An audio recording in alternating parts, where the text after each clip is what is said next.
Kəndə işləməyə gələn gənclər heç kimin olmadığı evdən oğurluq ediblər.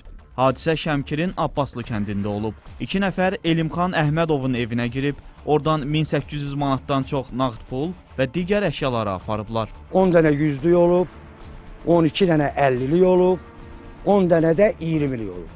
20 manatlıq, belə.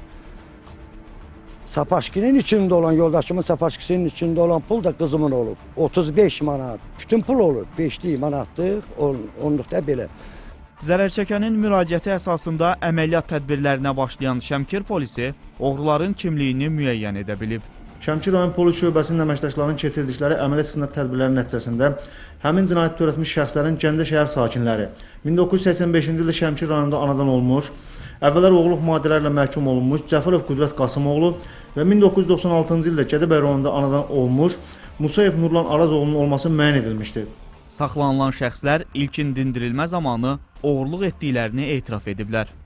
Əvvəllər bir neçə dəfə məhkumluq həyatı yaşayan Qüdrət Cəfərov Abbaslı kəndinə xırnik yığmaq üçün gəldiklərini deyib. Ev gördük, darvaza üstündə qıfıl, daxil olduq evə.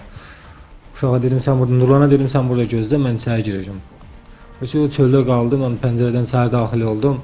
İstintaq yolu ilə o da məlum olub ki, gənclər buna qədər Şəmkirlə yanaşı ətraf şəhər və rayonlarda silsilə xarakterli oğurluqlar ediblər. Hazırda bu istiqamətdə araşdırmalar davam etdirilir. Cəlilabadda isə ərzaq dükanı yarılıb. Hadisə axşam saatlarında rayonun Qüdrət İsmailov küçəsində yerləşən Fəxrəddin Quliyevə məxsus dükanda baş verib.